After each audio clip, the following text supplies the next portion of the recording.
Hey, good morning, good afternoon, good evening, wherever you may be. Scott Luton with you here on Supply Chain Now. Welcome to today's live stream. Now, folks, we have another outstanding show. I tell you, we've had a string of hits here. Appreciate all y'all's participation and input. Today's show, we're diving into the skills gap, which has been felt throughout the global business, right? It's probably since the beginning of time, but it's gotten a lot more acute in recent years, and certainly in global supply chain. So it brings a bunch of questions to my mind, at least, maybe yours too. What specific aspects to the skills gap are holding back supply chain organizations the most? Hey, what areas have supply chain leaders identified as the biggest needs for team development and advancement? And better yet, how should supply chain and procurement leaders address these skill gaps in a sustainable way that not only fuels the business forward, but while also providing professional development opportunities that the workforce loves and they value tremendously. All of this and a lot more as I'm joined by a couple of business leaders making things happen in their organizations and out in industry. So stay tuned for a great show. Two quick reminders before we get going here. First off, let us know what you think. Share your comments in the chat throughout this live discussion. We got a bunch of folks here. Angela, welcome. I appreciated your earlier comments on social. Derek, Bakil, Catherine, so many folks. Let us know where you're tuned in from for sure. And secondly, if you enjoyed today's show, be sure to share it with a friend or your network. They'll be glad you did. Okay, let's get to work. I want to welcome in our featured guests here today, starting with Sam Pemberton, Group CEO with Skill Dynamics, and Kevin Takiar, Manager, Portfolio Strategy and Analytics with Delta Airlines Supply Chain Management Center of Excellence.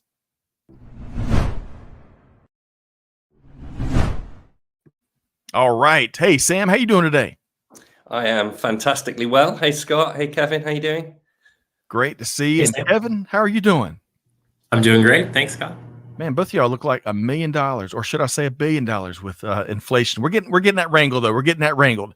But it's great to have y'all here today. We got a great conversation teed up. Before we get into that, fun warm-up question here. And I'm going to start with you, Sam. Because, Sam, you are passionate about all things football/soccer, depending on where you are in the world, one of the world's most popular sports, if not the most popular. You've been to 6 FIFA World Cups, but you're also passionate about giving back or giving forward into the game and coaching teams. So, Sam, we could be here for a couple of hours, but what's one of your favorite soccer or football memories? Well, yeah, you're right. We could be here hours, but there's so many. I'm an England fan, and I'm also a Manchester United fan. So both have brought a lot of joy and a lot of heartache, and especially heartache. I've seen England lose too many times. But strangely, the one moment would be Archie Gemmel's goal against Holland in the 1970s. Okay. For Scotland, so strangely. And I call my younger son, I actually nickname him Gemmel. His real name's Archie. So there you go. There's a little fun fact for you. I love it. When you were like 1 year old is when he struck that goal. Is that right, Sam? Yeah, it's pretty young. I've seen it many times on YouTube, though. I can't admit to remembering it live, that's for sure. But I'm sure that's Neil. Special memory. And gosh, going to the games. I am so jealous, Sam. We're going to have to connect at one of those FIFA tournaments soon. And you, thankfully, have brought Kevin to the conversation as well. Now, Kevin is a fellow Atlantan, born and raised, though, I think, in the D.C. area. And Kevin is also a big sports fan, a former tennis pro. But we're going to talk about baseball because you're a big-time Dodgers fan. What's one of your favorite Dodgers memories there, Kevin? Huge Dodgers fan. Definitely have to follow the family and the history of the franchise there. Favorite memory, I did get a chance to go to the 2020 World Series, which we won, which was it was an abbreviated season because of the pandemic. So it was a very tough ticket to acquire. So it was really, really weird, kind of awe-inspiring to see, not a full stadium, capacity constraints, and to see the World Series is just an amazing experience, and to see it in a very special, weird time was definitely the next level. I'm with you, Kevin. I'm with you. Both of y'all have shared some outstanding sports experiences. I would just add, and I try to teach my 3 kids this, when your team wins a World Series or any kind of championship, you got to savor it because they just don't come unless you're maybe a Dodgers fan or maybe an Alabama football fan or whatever the football team, Sam, that wins all the time. My teams don't come along all the time. And it makes of course, the tougher years make the winning years all that more special. So anyway, Sam, Kevin, great to have y'all both here today. Angela tuned in from North Carolina. Hey, Angela, tell us about your favorite sports team. It could be the Panthers up there. Miguel tuned in from Angola. Miguel, we're talking football and soccer and baseball. Tell us one of your favorite professional sports. Great to have you here today. Okay, folks, we got a lot to get into, Kevin and Sam. And I want to start with this. Context. We don't get enough context in this fast-moving world. And Kevin, if you would, let's start with you. Tell us briefly, if you would, about your background and what you do at Delta Airlines. Yep. So I joined Delta in 2018. At that time, joining supply chain management, we were at a time where we really needed to move to embrace kind of new technologies at hand, right? That Yep. pivot, the transformation from a pure sourcing organization, fragmented, very common in our industry, to strategic sourcing, to portfolio management, to category management.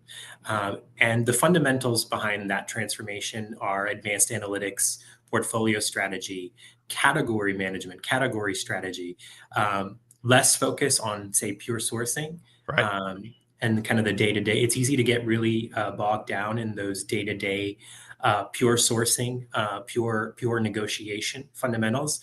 Those still have to be part of the future, but the real value add comes from that additional layer. And that additional layer required rigor. Lots of rigor, lots of discipline, and plenty of passion, dedication, I'm sure, Kevin. Love that. And by the way, you've got some fellow Sean's tuned in from Ontario, Canada. Looking forward to this discussion. Happy to see someone from my passion, airline supply chain. Sean, welcome. Great to have you here. T Squared says, looking forward to getting some appetizers on this topic as there's a great skills gap for those coming into industry. Excellent point, T Squared. Appreciate you holding down the fort for us on YouTube. Sam, now that we've gotten kind of a better understanding of what Kevin has been doing in industry, right? Sam, tell us a little more about your background and what Skill Dynamics does. Yeah, well, probably the interesting bit is what Skill does. But I've been in the learning space for a while. I was CEO of a company called Impero. We provided tech to schools and colleges around the world. I was CEO of Learning People, and we help people fast track their careers through training. So, and I've been in other industries as well, but always in tech. And I think the reason I joined Skill was because we really are making a difference. So we focused entirely on training, certainly when I joined, in procurement and supply chain only. They're the only two things. We've subsequently made an acquisition, and we now do trade compliance training as well, which dovetails nicely for our customers. But the whole kind of raison d'etre is to make sure we're driving best practice in supply chain, procurement, and now trade compliance. Well, it sounds like you have spent most of your career passionately helping others advance and helping organizations perform and continue to increase that performance and optimize that performance. I love it, Sam. And gosh, all the CEO roles you have held, man, you've had a tough journey. Lots of tough decisions have been made, I'm sure. But great to have you here, and congrats on all the success and innovation that Skill Dynamics is driving. And folks, we're going to talk a lot today. It's going to be a data-driven discussion. If y'all remember, if y'all tuned in to a couple recent shows, me and Corinne Bursa, we have really talked a lot about dealing in facts and not feelings. And you're going to hear a lot of data-driven perspectives here today. All right, William tuned in from Nashua, New Hampshire. Looking forward to your thoughts on the skills gap. Sean is talking about his Montreal Canadiens, which provided a lot more joy in his younger years. Hey, we've been with you. Same with his Washington Commanders. Hey, we get that.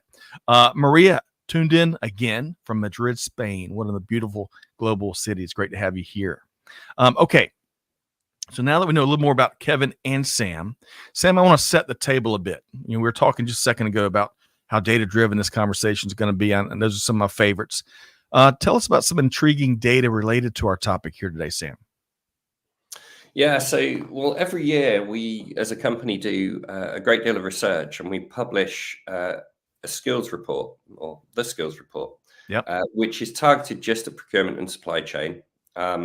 It's pretty well regarded, I believe, and we've just got all of the data together. We're in the process of publishing that, and we'll possibly talk about that again in a moment. But we've got a lot of data that I've been working with my team to kind of look at and assess and work out what that means for us.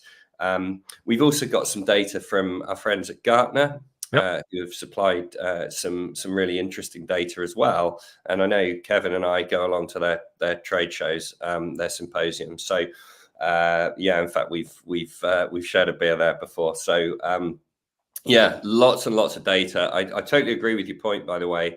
Fact is really important. Obviously, gut feel is always important in business as well. Right. You've got to chase down the facts and find out what's really going on, especially when things are as fast moving as they are right now. Well said. Well said. And let's see. Speaking of Gartner, 47% of chief supply chain officers plan to increase investment in training programs to reskill supply chain teams. I think that was one factoid we wanted to put out there, Sam. And let's see here, 20% of supply chain employees cite lack of development as a top reason why they leave their employer. Man, that should get your attention. And then thirdly, and then Sam, I welcome your comments maybe after I lay this out here, a direct reduction in talent attrition. 5% of a direct reduction in talent attrition can be achieved by investing in upskilling initiatives to make sure employees feel valued and ready and in position to deliver the optimized supply chain performance that companies demand. So 47-25, your quick comment there, Sam, on those opening factoids. Yeah, so I mean, first of all, they don't surprise me. So when Gartner first shared those, it was absolutely no surprise. I think if you step back from things and the hubbub of daily life in the supply chain and procurement world, things are so fast paced, and talent is at short supply. We understand how important the people are within the supply chain, and we saw that during the COVID years. But 5% reduction in churn, attrition of employees is huge. Yep. I mean, that's someone who's trained, who knows the system, and so it doesn't surprise me that almost half of supply chain officers are looking to increase, how they go about training their teams. Invest. That's right. Kevin has in his. Yep. Invest in those teams, invest in your people, providing those advancement opportunities. Excellent opening salvo there. I want to switch gears here a little bit though, Kevin, because I want you to, if you would, comment on what you see as some of the biggest challenges that supply chain leaders are dealing with right now, and what problems do you see kind of continuing to recur, whether it's your team, your functional area, or out in industry. Your thoughts there, Kevin? Yeah, some of the issues, some of the main issues that we were looking at did stem as a result of the COVID-19 pandemic, right? We had a kind of outsized impact on the airline industry just by nature. Sure. So we had a lot of attrition to that point.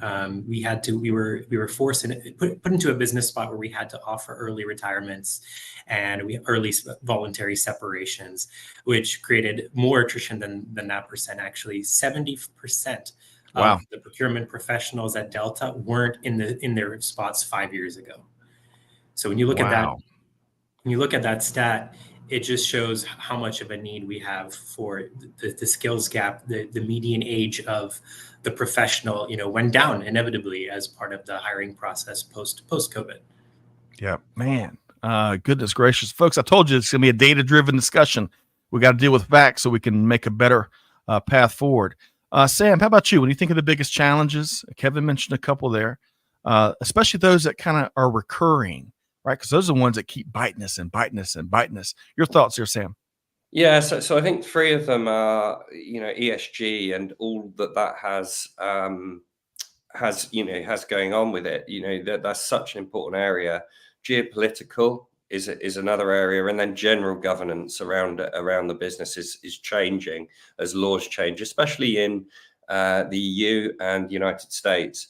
So those are three really important ones. But I think another area that's putting staff and teams under increasing pressure that we're seeing is a constant drive to reduce cost, to to actually lower costs to businesses, even though obviously inflation's gone the exact opposite way, and commodity prices have risen dramatically, and so on. And that's something that's come out in the skills report. There was two things there. There was cost. Cost was one. Yep. That's a real battle, because of course suppliers, just like us, we have suppliers. We want to get more for less, just as our customers want to get more for less. And then the second one is skill shortages. So, that's something that we're talking about today. So that came out loud and clear in the report. Yep. That, those lack of key skills are really important. What's interesting, and I think we'll come to it, is, what skills are maybe missing now compared to over time. And we've been monitoring that as well.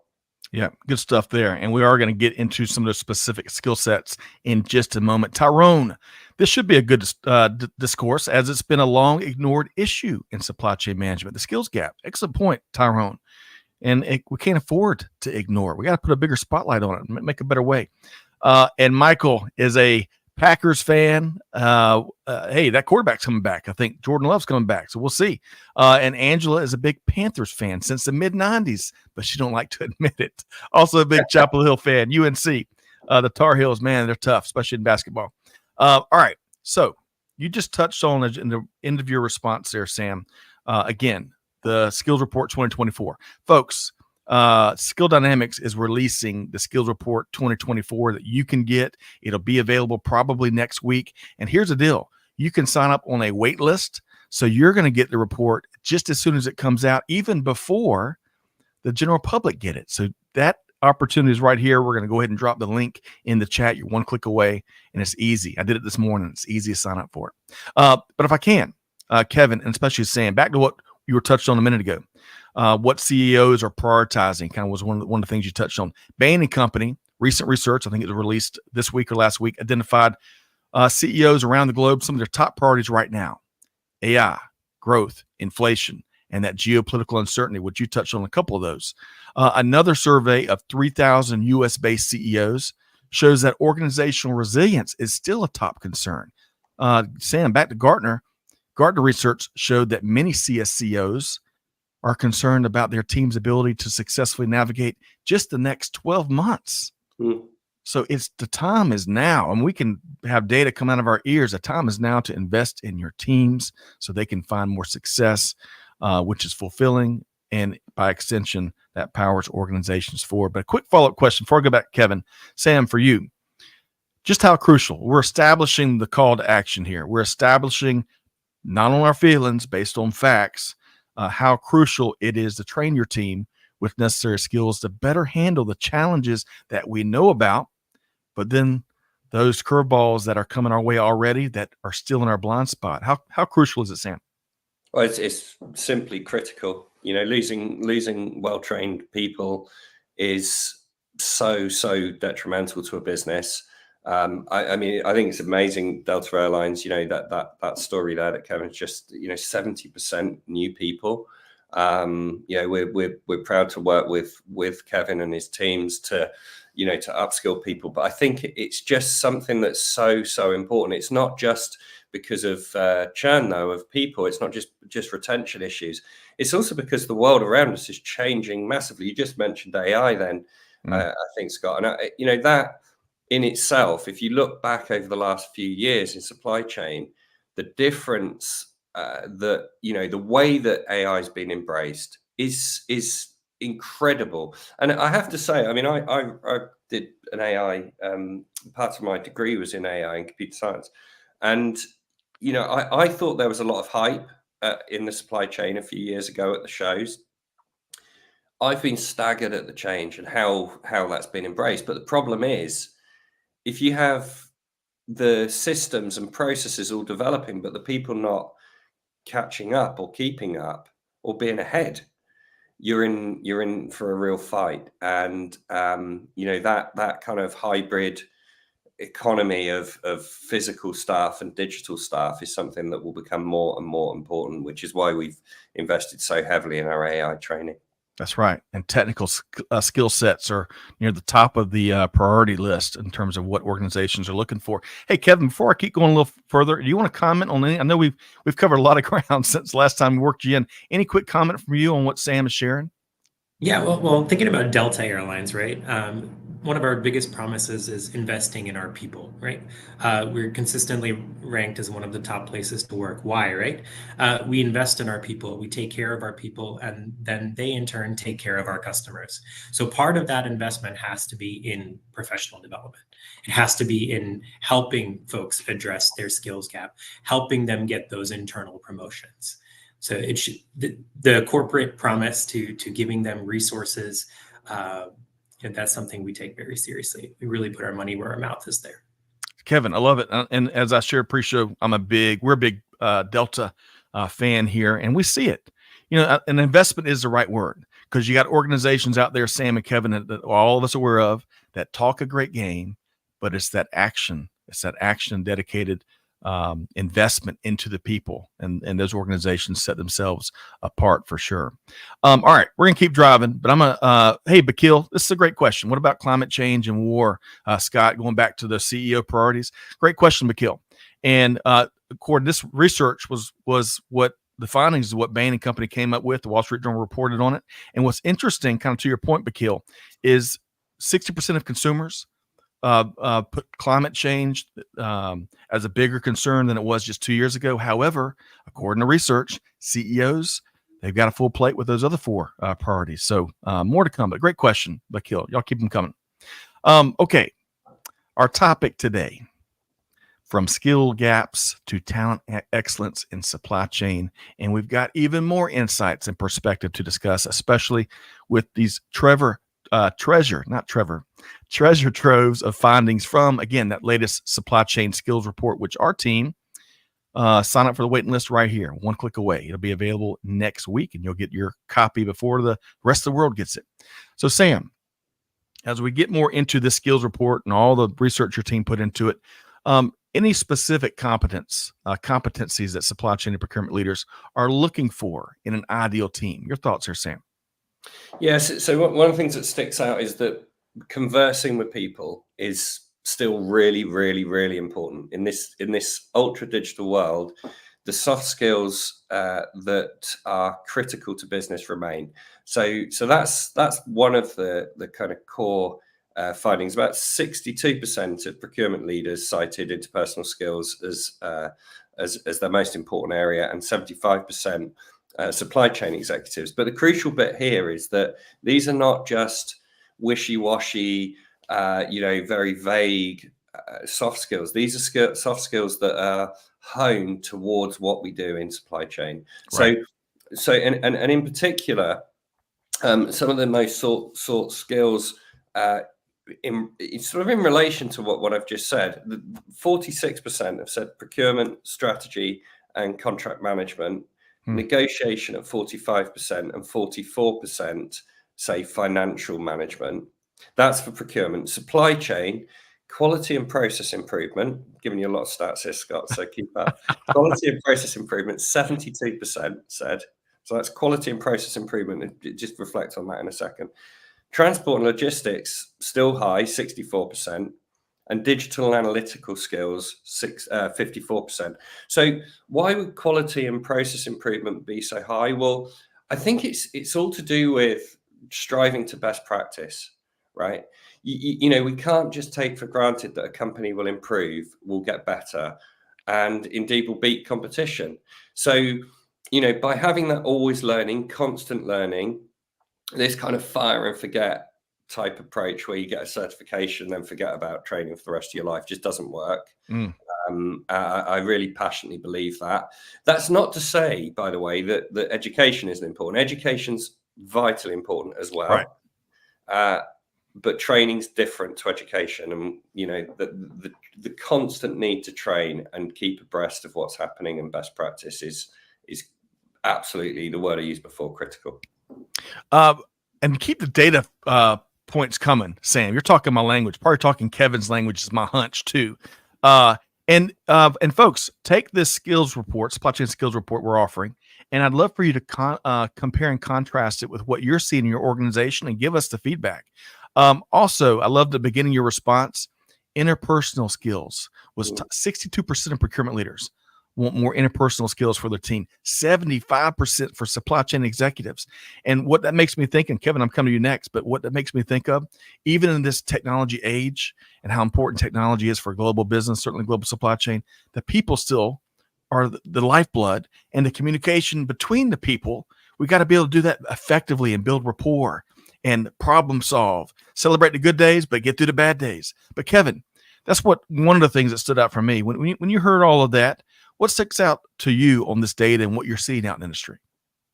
Yeah, it's definitely good to see Sam mention that those core skills are still important, right? Where the conversation these days tends to quickly jump into AI and Gen AI tools. And those are they are a crucial part of the future, and they are worth talking about and exploring. But the conversation almost has to be steered at where is the investment in those tools worth it and where is it not? There Right. are still some places where we do need those skills that built up the negotiation prowess and that built up our skills prowess in the past, right before we had this shift in the last 5 years. So I think Sam's numbers are kind of timely in that sense, right? That when we're interviewing new hires in the Gen Z, Gen Alpha soon, right? We still seek those skills. The glass half full version is, those AI skills and those digital skills are better, but we still need the whole package. Got to have the whole package. That's right. And you know what? With the investments, especially leading companies are making, we can offer well-rounded professional development opportunities to our team, and that is so important. That opens up all sorts of opportunities. Tyrone says training and retooling are a necessary evil, which can potentially increase worker retention and possibly worker extension. Good stuff there, Tyrone. Professor Bill Stankiewicz is with us from down in Savannah, logistics mecca. Great to see you here. Cool podcast. Thank you there, Bill. Great to see you. And Angela says, along with procurement, a lot of expertise was lost across all functions during the COVID employment reductions. This has made for a lack of cross-functional support for young procurement teams. Man, that is an outstanding comment there, Angela. Spot on. I'll circle back to you here, Sam, because one of the cool things opportunities we have here, because y'all been doing this for a few years now, is to take the findings that your team is seeing in 2024 and stack it up against what you found in the 2022 version of the report. What are your observations there, Sam? Yeah, again, it's really interesting because, this will be brought alive in the skill report, but with the previous three areas that were most important last time for the supply chain were supply planning, supply chain strategy, and supply chain analytics. So just to go back to what's now for supply chain, given it's supply chain now, what's now the most important: quality and process improvement, transportation and logistics, digital and analytics skills. So I find that fascinating because I think it comes back to some of the things that we've said are sort of more kind of global issues, ESG, geopolitical, and the governance pieces. Some of those things come from that, I think, but also the digital analytical skills. I think that just points to the fact that people understand how important the specific skills needed in supply chain are. And, we are very, very proud to help with all of these things, including those that were brought out in 2022. But we're now, very much on top of those areas and putting more and more into people's learning plans around the latest skill sets that are at most demand. I cannot wait to get my hands on the full latest report, because I think just what you're sharing already is fascinating, especially for someone that really wants to dive into the numbers across the globe of the ongoing critical part of the ongoing talent dilemma, right? A holistic approach to managing talent, and development is a key part of that. One interesting tidbit here, because I noticed that negotiation wasn't on the 2022 priorities, but it did hit the radar on 2024, where teams want more skill sets there. And I believe that sometimes negotiation is a lost art and can oftentimes be misunderstood and just in my experience, the negotiating parties, well, they don't ask enough questions and they make way too many assumptions. And if you don't know what your the other party, what's important to them, how in the world can you successfully negotiate and do an effective give and take? But that's just my commentary there. All right. So Kevin, shifting gears here again, the fast moving conversation, a lot to get into. As you break out your crystal ball and also put on your shades, because the future is bright, right? I'm really optimistic about the future, especially with organizations doing what you and Delta are doing and investing in our workforce. But how should companies be preparing their teams for the future? Your thoughts there, Kevin? I think you have to take an extra layer to really equip your workforce with the tools they need to succeed. There's so many available. There's so many available online. It's tough to pick and choose these days, right? Like in the day of Coursera and YouTube and a lot of colleges going open source with classes, it's hard to pick and choose what is the most relevant, what is the most productive, what is the most useful for your career advancement. So you really have to look into where you can advise your workforce on where they should focus, what the company goals are, and how they can best align. Yes, excellent point, Kevin. And Sam, coming to you, one of the things that I want to get your thoughts in general about where should folks, organizations prepare the teams for the future. But one of the things that Kevin mentioned brought a thought to my mind is, take all of this data that you are offering and plenty of other sources, but how important it is to inventory what your particular team or organization needs, right? So that we can focus on the, all resources are constrained or at least finite. We got to focus those in the right areas that will make the biggest, the biggest mark for where you're looking to take the organization. But Sam, your thoughts in general? Yeah, so actually, Tyrone's comment was really interesting just now. He said that training's a necessary evil, right? I totally agree. I think that I have to do a bunch of training, financial training, all manner of training. Do I want to do one size fits all training? Probably not. I know certain things that I'm actually reasonably good at. Right. There's other areas I know I'm not good enough at. I want to learn the things where I don't yet know. And so, we as a company phenomenally believe in the fact that you should train people on where the gaps are. And that comes down to two things. It's where the gap is for the individual. Yep. And obviously, depending on how long people have been in their role, or if they're new to a role, or if they've been promoted or what have you, they'll have different gaps based on their role. Yep. But it's also based on what the company needs, what the organization needs as well. So, we've got Kevin here, and we're proud to have him. And we did a full skills gap analysis with Delta Airlines to find out, and we can then target. We've got 1,000 digital assets, 1,000 courses, effectively, that we can target towards the right person in the right team, based on their role. So this is not one size fits all. It's not like, hey, just go and watch a YouTube clip. YouTube clips can be great. I use them, but learn the things that are most important based on your competencies. And we're hugely proud of that. And when I said right at the beginning of the show that one of the reasons I joined the business and joined Skill myself 2.5 years ago was because I think they get it. They got it then. The founders got it, who I'm still in touch with. They're great guys. They understood that there are gaps, that skills in supply chain and procurement are vitally important. Yep. And then targeting towards those skills is what's driving us now. Sam, excellent point. I love your targeting comments. And I love how you mentioned, everyone uses YouTube for all kinds of stuff. I love YouTube, but I can't tell you how many bad recipes I've learned from YouTube, right?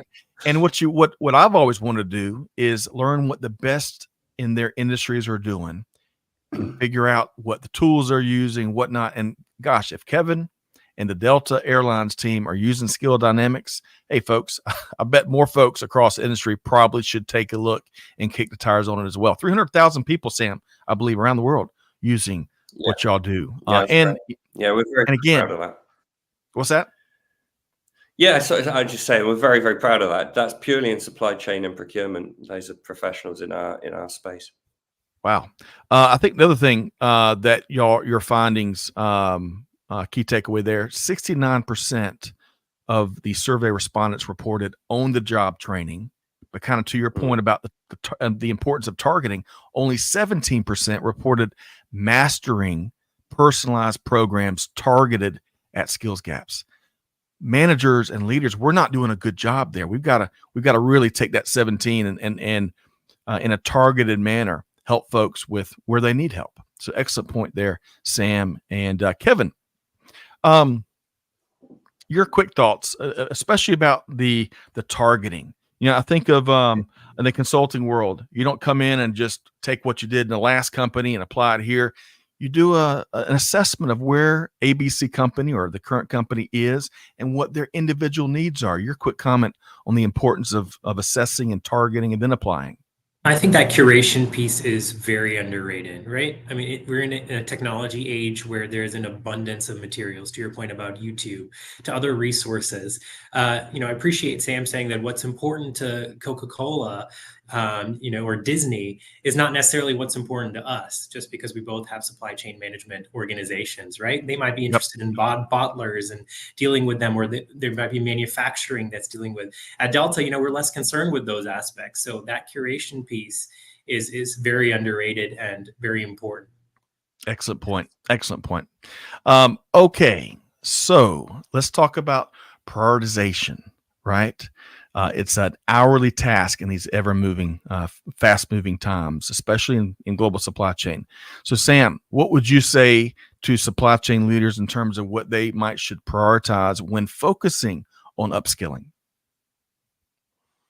Well, I think one of the things is to understand what your own business goals are. So, if I talk about another one of our customers, Heineken, they have very, very clearly defined needs that they want to fulfill and where they want to get better. Schneider Electric is another great example of that.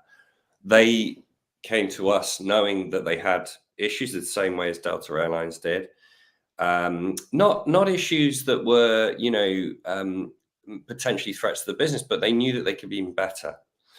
And so we would go into those companies, help with a skills gap assessment, and that's a digital thing, right? So we don't need to do classroom. So it can, I think 32% of people mentioned that training takes them away from their main job, which is a bad thing, right? So that's especially true if you've got classroom-based training where, you've got to get to a physical location or you've got to all be together. That we're not saying that's not a good thing to do as well. It absolutely is, and we offer that. But the advantage of digital training, e-learning, is everyone's an individual, one. So what my training needs to be compared to Kevin and yours, Scott, would be completely different potentially. There'll be fundamentals, going back to Kevin's point, there'll be fundamentals that I think you mentioned Coca-Cola there. Coca-Cola and Delta Airlines will want a lot of the same fundamental skills in supply chain. But then it's the nuance beyond that what's most important, where are the biggest gaps? And sometimes that comes down to company by company. Other times it comes down, interestingly, by region, where, employees in Europe have different skills gaps to employees, say, in Asia or in Latin America or wherever. And many of our companies are global organizations. So we look at that and, model the training and curate, to use Kevin's word, it's a word I love, curate the learning plans to the individual, not a one size fits all. Really, really important. Excellent comments there, especially around customization, and both in terms of the topics that need to be covered, but as well as the format and how we put that together, because different people, different teams, different organizations have different needs. Excellent comments there, Sam. And I agree. Both of y'all, I feel like I'm leaving this conversation smarter between the words y'all are using, the data you're presenting, and the topics we're talking about. Kevin, what do you think supply chain leaders should be prioritizing when it comes to the critical need to invest in upskilling? I think they have to balance the core competencies of the past, which are often forgotten, and those of the future, right? We do have to spend the time and resources on researching AI and generative AI and how that can help our business. Other parts of the business are interested in procuring those tools as well, and they often lean on us as advisors to support that decision making, right? But it's also not it's not a solution to every use case that supply chain has or that the rest of our organization has. In some places, it can be a great benefit, and in some places, the cost may exceed the benefit. So I think understanding that dynamic still exists, where you still need core competencies, and everything is not going to be replaced by AI. Some functions maybe, some functions it might be prudent to make that investment. I think that balancing act is going to be something that leaders are going to have to wrestle with over the next year or two. Excellent point. Start with, what are we trying to do? How about let's start there? Because if I can use, I always get metaphors and similes, always get them confused. But I saw a great cartoon the other day.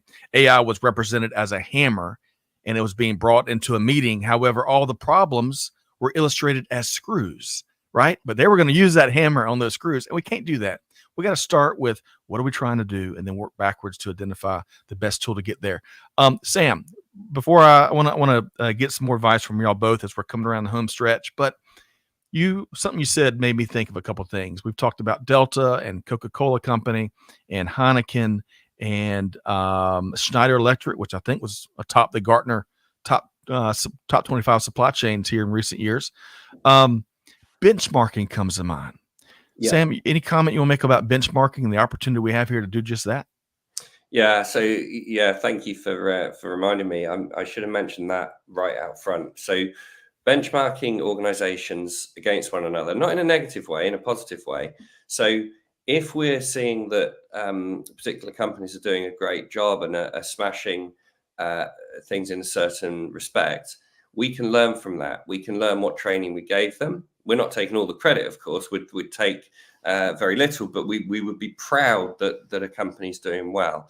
So we'd look at that, and then crucially, we'd look on a skills basis on a role. So if there's a category manager versus a supply chain executive versus a chief negotiator, or whatever the skilled role might be, we'll look at how that breaks down over territories, between companies, between industries, and so on and so forth. We then adapt the standard for that role, the standard learning plan for that role, but then adapt, as I said, the system. The great thing with computers is they can do a lot of number crunching for us. So the system can then adapt that learning plan based on where the skills gap is, how we can get companies to and beyond best practice. I mean, you mentioned Schneider Electric there. They've been number one in the Gartner supply chain 2 years in a row. That's not because they've been targeting best practice per se. I think it's because they're helping to define it. So, great companies like Delta Airlines, like Schneider Electric, like ABB, I mean, we could list lots of customers, but we're really proud to work with people that get it. And when I say get that their teams are the most important factor with any business. Yeah, right. There's lots and lots of different things. I mean, obviously Delta Airlines has an awful lot of airplanes, but it's the people that make the whole thing tick, and that will, for as long as I can think of, will be the case. Absolutely. Well said there, Sam. Well said. And one more note on Schneider Electric. I think beyond their investment in their workforce, based on what I've researched, they invest a ton in their supplier ecosystem and fomenting practical relationships that work for everybody, right? A lot of good stuff there. Okay, so we have made the case in the last 47 minutes of why we've got to invest and take action to close the skills gap within teams. It's not something that happens overnight. There's no magic wands, right? And it is no one size fits all, as one of y'all mentioned earlier. But I'm going to go one more time back to the well here and ask for one or two more pieces of general advice when it comes to how supply chain leaders what they should do today to start to make a change. Kevin, what would you recommend? I think back to your last point, there are a lot of things you can buy and change overnight, and there are a lot of things that have to be ingrained over years, right? Mm. We could buy 100 planes, aircraft overnight, but what you can't buy overnight is you can't buy a culture, right? You can't buy servant leadership. That's something that has to be truly ingrained in your corporate DNA. It has to be ingrained in your values. I think leaders here have done a very good job of that. That's why we have a prominent place in our industry. I think as we get our new generation of leaders, especially after we talked about all the change and upheaval in the last several years, getting those folks to embrace that culture, to embrace those thought processes, that this continuous investment in education, professional development, and your workforce, your people is number one. They will then treat your customers well too, and everyone's happy and more profitable in the end. I think keeping that ingrained is the number one thing that leaders can do. Excellent comments. Excellent comments. And spot on with the cultural investment in any organization. And gosh, the massive returns that can be had from that investment. All right. So Sam, what advice would you have, especially real actionable advice that folks can jump on to start making the change we're talking about here today? Well, I think possibly the number one, piece of advice is to understand the goals. What is a company trying to achieve, and why, and then understand where things are today and where you want to get to. Now, the way we talk about it is, a lot of the words that Kevin just used, embracing, culture, leadership, constant development, all of those type of things are really important. Having generally a learning mindset in a business, that's something that is crucial within Skill Dynamics. It's been crucial in all of the businesses I've been chair of or been CEO of, and I'm really proud of that. We always want to be better, and we care. So, if I think about great companies, I mentioned some of them, but just a couple more that to bring into the mix: Ford and Mars. So Mars, the massive confectionery company, right, and Ford, the great motor business. So they are vehicle business. They are brilliant at understanding what they want to do, why they're trying to get there. Understanding where they are and what they're trying to do helps then for us to do a good job for them. And we assess against 9 competencies. So there are 9 competencies that everyone in the team will go through. And the idea isn't to pull people apart and look for gaps. It's actually, we call the module review. The idea isn't to find gaps. It's purposely not called gaps or something negative. The idea is to review so that we can then provide the right training that's targeted, that will resonate with the learner as something they want to learn, which is crucial because we don't have unlimited time for them to sit. Right. And then we allow our customers to track the improvements as they go against all 9 competencies, not just on a learner basis, but a team basis and actually an organization-wide basis. And we can also then benchmark that against others and help to explain where things are going right, where they maybe can get better. And that's part and parcel of what we do for our customers. Oh, I love it. Sam, I love it. Opportunities, not deficiencies, opportunities. And that's how we need to embrace it for sure. All right, a couple quick comments here. And then I've got just a couple final questions for Sam and Kevin. Sean is talking about MRO in the airline industry and how it was seen as a career 30 years ago and how it's kind of evolved here. Maybe, who knows, maybe Sean and Kevin can grab a post-session conversation. Great topic there. I love maintenance repair operations. It certainly is a big opportunity. Bakil's talking about don't make your decisions in a vacuum. Got to be more holistic and well-rounded and look at all the different topics there. Excellent point. Tyrone likes talking about Rudy from the Jetsons computer, right? Remember that back in the day?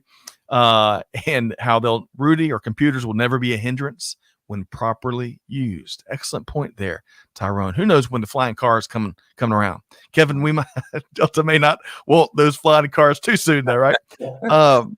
Big Show Bob Bova, great to see you. Says empowering your teammates, providing the best tools, trusting their input. Excellent call out there. All that can combine with new decision support software and move any organization forward. Bob, great to see you here today. Okay, so Sam, as we start to wrap here, we got resources for folks. We're going to make sure folks know how to connect with Sam and Kevin. But you've touched on kind of what Skill Dynamics does, both kind of what your values and kind of philosophical approach is. And you talked a lot about the platform. But anything else you want to share that's critical for folks to know about how you help teams, close the skills gap and drive continuous learning? Any last comments there, Sam? Yeah, I guess just to fill in the blanks as we move towards wrapping up. I think so our platform it has three areas. So the first area is review, which is the skills gap analysis to look where people are strong and then where we can help them further to develop. Even where they're strong, we'd still like to get them to the master level potentially. But it's that review piece that's very, very important. The second part is learn. That's the LMS, the learning management system. We've just recently launched the new SDX front end that's rolling out to all of our customers. SDX is a really modern take on the learning experience. It's very, very intuitive. It's very powerful and it's very personalized. We're really proud of it. That's just come out in the past couple of months. And then so that's review, that's learn. Insight's the third module. Insight is all about giving analytics, again, one of Kevin's words, analytics back to our customers, back to the learners, back to their managers, and beyond, so that they know how things are progressing, that they're getting the most out of their investment, and they're making the progress, crucially, to the goals that we have set. Now, all of those things together, that's the platform. But we have a learning partner. We've got brilliant learning partners. These guys are dedicated to ensuring that I know Giza is your learning partner, Kevin. You know her well. So we've got learning partners that are human beings that know our customer base and they understand what our customers are trying to achieve, and they can help hone the system on a learner basis, on a team basis, or organizational basis. And that, I think, wraps the other three things together really nicely and ensures that we're getting the engagement we need and making the progress we need. I love it. It sounds like a plan, do, check, act, closed loop approach to helping people learn sustainably so they can build on the skill sets. So they win, the people win, the lifeblood of global business win, the organizations win, and we got our finger on the pulse of how it all plays out day by day. Review, learn, and then insights. Love it. TLI, close. We'll work on branding later maybe, but Sam, I love it. I appreciate you sharing. And Muhammad, hey, you're with us. I'm sure you're out there making it happen across the industry. The good news is you can go back and review everything you missed because the on-demand will be available momentarily. So great to have you here, Muhammad. Okay. So let's one more time. We'll make sure folks, if you're like me and you love data, especially data that matters, right? Be sure to sign up for the Supply Chain Skills Report 2024. It's available really soon. It's going to be really easy to check out. There's already this wait list. And again, I did this morning. It took me half a second. Check it out. We're dropping a link there in the chat. Supply Chain Skills Report 2024, where it offers critical supply chain and procurement, especially talent trends. And that will be available next week. Get your copy before the general public get theirs. All right, Kevin and Sam, let's make sure folks know how to connect with you as they may want to continue the conversation after today's live session. Kevin, when you're not at a Dodgers game or celebrating Dodgers championships or playing tennis maybe still, how can folks track you down, Kevin? LinkedIn is always great. It's just a great place, great medium to contact me. Emails get to first name last name at delta.com. But LinkedIn is best. I think it's a great forum for this. Outstanding. And we'll continue our DC food scene conversation that we were having pre-show at a later time. But great to have you here with us here today, and appreciate what y'all do at Delta Airlines. Sam, I'll tell you what, I've really enjoyed the last hour. I've loved you and Kevin's perspective. I really appreciate your passion for what y'all do, especially yours in particular. How can folks track you down and continue the conversation? Well, the easiest way is probably LinkedIn as well, although I'm inundated on there. So you can also go to, as Kevin said, it's sam.pemberton@skilldynamics.com. And then, skilldynamics.com, our website, has a host of information on there. And you can always, there's the sort of contact us type stuff on there. And our teams are genuinely brilliant. We've got teams around the world, here in the UK, the US, Germany, Mauritius, India, and Ukraine. We're super proud of our people. Wow. Super proud of our people. We've got some brilliant staff, and we're super responsive. We like to think so, and we will do our best to get back to everyone as quickly as possible. Sam, really appreciate that. And folks, reach out to Kevin. Sam, keep the conversation going. Angela, I'm like you. This has been an excellent conversation, Angela shares, and I do appreciate all the insight. All of us do. I'm glad you could make it here today, and Angela, and you share your perspective with us as well on some of the trends taking place across the procurement leadership areas. All right, so we've talked about the supply chain skills report and how to get that. There's a couple of things that we want to point out, folks, as you've learned more about what Sam and the Skill Dynamics team is up to. Starting with, hey, check out the supply chain and procurement training course catalog. Check out all the thousands of courses, whether you're interested in more supply chain prowess and success or the procurement piece. We're going to drop in a link to that right there in the chat. And if you're curious to kind of learn more and see it in a 90-second demo, check out this other link we're dropping here so you can get a feel for how things work at Skill Dynamics, a simple YouTube. And this YouTube is better than the ones I mentioned earlier that led me to burning steak on the grill, burning beans in the oven, all that stuff. You got to connect with Sam and the Skill Dynamics team. Okay, big thanks. Hey, Kevin Takiar, Manager, Portfolio Strategy and Analytics with Delta Airlines Supply Chain Management Center of Excellence. I'm so glad you stopped by here today and share your valuable perspective. I look forward to talking baseball and food at a later time. Thanks for being here, Kevin. Pleasure was mine. Thanks for having me. You bet. And Sam, thank you for not only bringing Kevin, thank you for bringing all the facts that power today's conversation. I appreciate what you are doing globally to move organizations, but really in a bigger way, move our industry forward, right? We can't, everybody knows the most dangerous sentence ever heard, right? Because that's how we've always done it. We can't do it anymore. So big thanks to Sam W. Pemberton, Group CEO with Skill Dynamics. Sam, thanks for being here. I really appreciate you inviting us on, Scott. It's been an absolute pleasure as always. I'll be watching into the future with all the others, and as we hopefully continue to drive efficient supply chains that drive down carbon output and so on and so forth. So really appreciate your inviting us. Oh, the opportunity! Thank you. You're welcome, and the opportunities abound to your comments there. We have so many opportunities to take the industry in a whole new, different, exciting direction and change how business is done with the incredibly valuable human element.